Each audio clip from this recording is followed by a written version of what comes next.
Greetings, everyone. Hope all of you are having an absolutely fantastic day.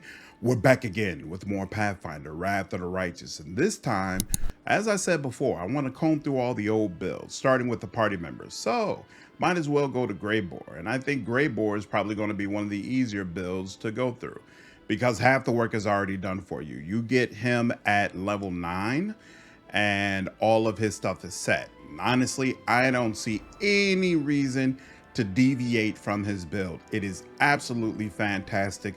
Slayer is a great class, allows you to do a ton of damage, and we're going to walk through it. So first of all, as a Slayer, he gets studied target. If a character deals sneak attack damage to a target, he studies the target, allowing him to apply his studied target bonuses against that particular target. At 7th level, a character can study an opponent as a move or swift action. And over time, you're going to get bonuses to both attack and damage rolls when you successfully study a target. At the time that you get him, those bonuses are +3 to attack and +3 to damage, and they'll keep rolling up. He also gets steady increases to sneak attack damage. And then he also has Slayer proficiency, so simple and martial weapons and medium armor proficiency. And then he also is going to get Slayer talents, and those talents allow him to pick a plethora of different options. So he'll come with double slice, which allows you to add your strength bonus to damage rolls made with your offhand weapon. He also has Weakening Wound, which is going to reduce the damage reduction of any creature he does a sneak attack to. He's going to get Improved 2-Weapon Fighting, which means he gets an additional attack with his offhand, albeit with a -5 penalty. And he also gets Slow Reactions. Opponents damaged by his sneak attack can't make attacks of opportunity for 1 round. And then he also gets some nice feats. So he's got 2-Weapon Fighting, of course. He gets Weapon Focus and Dwarven War Axe. He gets Accomplished Sneak Attacker, and he gets Hammer the Gap. Now, Hammer the Gap, it's not a terrible choice for him because he is going to get a ton of attacks per round.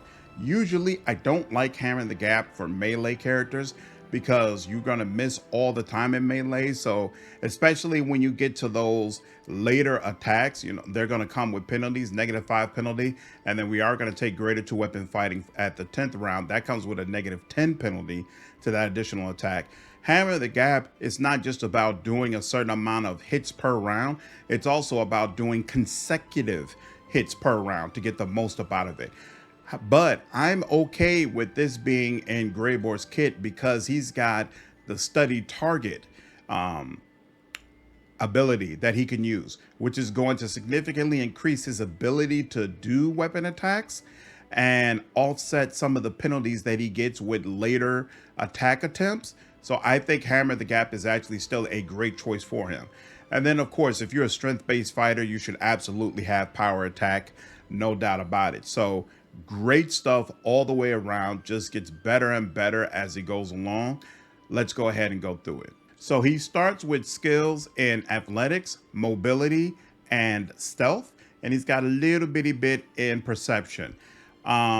Me personally, I feel like you get multiple party members that have specialization in mobility, so usually you're probably not going to want to keep it with him unless you're just switching them out. Athletics is rare. The only other party member you get who really specializes in athletics, well, you could do it with Lan, but other than that, it's Sela. And of course, she's going to be wearing really heavy armor all the time. And even though Lan comes specialized in this, he's not increasing strength all the time. So it's not as good a choice for him. Greybor is the only party member who comfortably increases athletics. So definitely a good idea to keep him specialized in that. And then you all know, I love perception. So me personally, I level up athletics, stealth, and perception if I'm going to have Greybor in the party long term. And then for your first combat style feat, so you get Slayer talents, which allow you to pick from a long list of just awesome stuff. But I definitely prefer to get those 2-weapon fighting feats in the bag as soon as possible. They just add more and more attacks for you, and it just gives you more opportunities to damage. So combat style, 2-weapon combat, greater 2-weapon fighting, definitely feel like that's the choice to go with here. At level 11 for Greybor, scroll down, I go with Outflank. Frankly, I believe that all of your melee fighters should have Outflank, even your pets. It's going to increase the bonus on attack rolls from flanking from +2 to +4. And in addition, whenever you score a critical hit against the flank creature, it provokes an attack of opportunity from your ally, which is going to give all your melee combatants an opportunity to be able to go ahead and take a free hit on the enemy. Great stuff. Again, if they're in melee range, they should definitely be taking this. And actually, it also works for ranged combatants. So if you have an archer who's using snapshot, like maybe Lan, who's really going to be up close, you might want to consider putting this on them as well. At level 12, go ahead and increase strength and continue to increase strength during your level ups. And then again at level 12 for Slayer talents, I like Opportunist. The character can make an attack of opportunity against an opponent who has just been struck for damage in melee by another character. Obviously, that should be happening all the time, which is going to give you a ton of opportunities for attack of opportunity. And then for your level 13 feat, I go Improve Critical. And then he already has Weapon Focus, Dwarven War Axe, so you might as well get Improved Critical, Dwarven War Axe. Now at level 14, there are a couple of different ways you can go. If you want to stay focused on damage and how effective he is when he's hitting people, you could go with Crippling Strike, or I really like Dispelling Attack because it's an easy, natural way to remove buffs from a particular enemy. But I feel like the one weakness of Greybor is that even though he's supposed to be up front, he's a little squishy. He's not quite as tanky as Sela or some of the other party members that you get. So you might want to consider going with Uncanny Dodge and then Improved Uncanny Dodge. That's the way that I personally go with him. And then at level 15, go ahead and grab Critical Focus. At level 16, Slayer Talent, Improved Uncanny Dodge. And then at level 17, get Blinding Critical. At level 18, get Dispelling Attack. At level 19, grab Combat Reflexes. And then at level 20, for your Slayer talent, grab Crippling Strike. Okay, so now that we went through all the character levels, let's go ahead and look at your mythic options. At level 1, I will go ahead and grab Defensive Study. Like I said, Greybor's main weakness is that he's not quite as tanky as some of the other frontline fighters you are. And taking Defensive Study allows you to get a bonus to AC against the target of your study target ability equal to the bonus's ability gives you to attack rolls.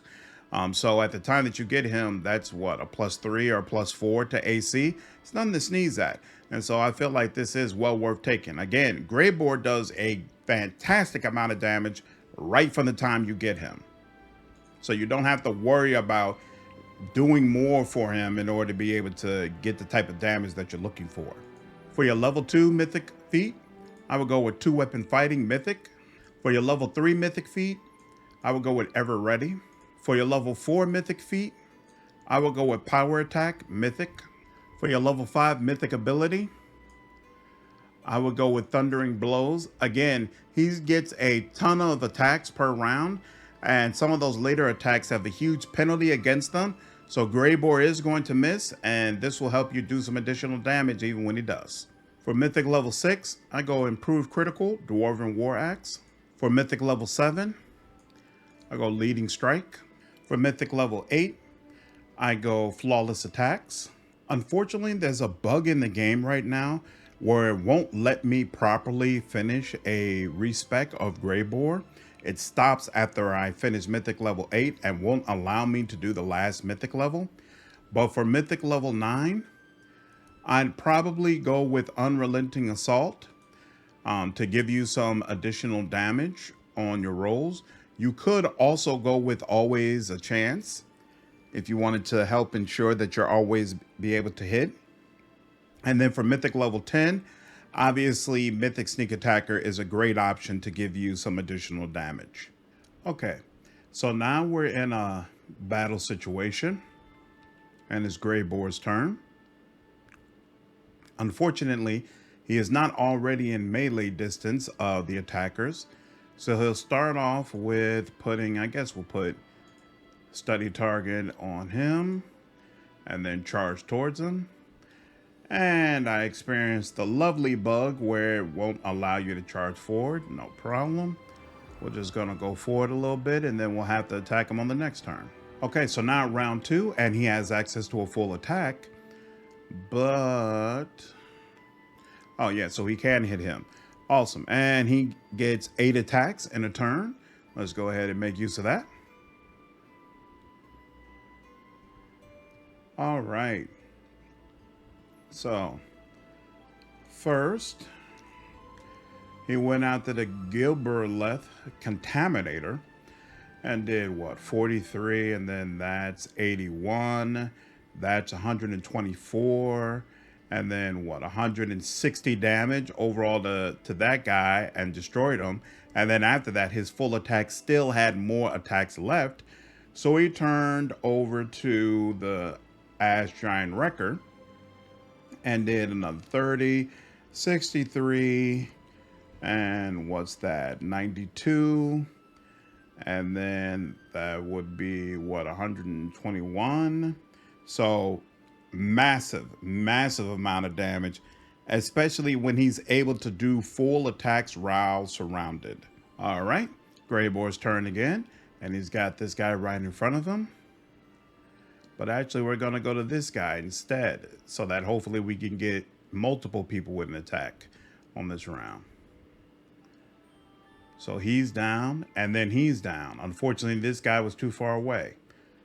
But if we look at what Greybor did, he dealt 83 damage for a critical hit, and that caused him to also do 2 strength damage against the giant. Great stuff. And that all ended out to be 140 damage to that Ash Giant, put him down. Then he turned to the other Ash Giant, did 36, then 62, and then 98 damage, killed that giant. And I think he had more attacks left, but unfortunately there were no more people around him. Okay, and then one more time. This time we'll study target. And then go ahead and get started. Excellent. So he did 72, and then that's 104, and then 146, and 196 damage straight up. And I'm pretty sure 1, 2, 3, 4, 5. He had 3 more attacks left after that. So as you can see, Greybor is just a fantastic combatant to have on your team, especially when you're getting mobbed by a bunch of enemies. All those attacks with studied attack, allowing him to do attacks successfully much more often, he can massacre full groups of people, no problem. If you look at the items that I have on him, he was not a regular part of my team, so I do not have him fully specced out at all. I didn't have a +5 Dwarven War Axe, so I just stuck a hand axe onto him. But then his number 2 is a Dwarven War Axe, but it's only a +3. He does have these boots, which gives him a +10 bonus to base speed and a constant freedom of movement, but it doesn't help him do more damage. And then he has the star embroidered gloves, which is going to give him spell resistance 30, as well as a +2 luck bonus on all saving throws. So just helping with the survivability. He does has +5 armor, mithril. And then he's got display of power, which is a strength +6 belt. And it grants us wear a 15-foot aura that makes all enemies in range suffer a -2 penalty on will saving throws, which again, doesn't really help him, but it is going to help your party depending upon what kind of spells they're using. So you see, even without a lot of great items kicked out, not a lot of great accessories either, he could just run up and do an absolutely awesome amount of damage. So great character, great build. I feel like you should just go ahead and take Slayer all the way. But anyway, that's my build. Looking forward to hearing your feedback. Let me know, is there something I could have done better? There's some things that you would have changed regarding what I did with Greybor. Looking forward to hearing your feedback in the comments. And as always, if you enjoyed this video, please leave me a like down below, share this video, and subscribe to the channel if you haven't already. I will see you all in the next video. Take care.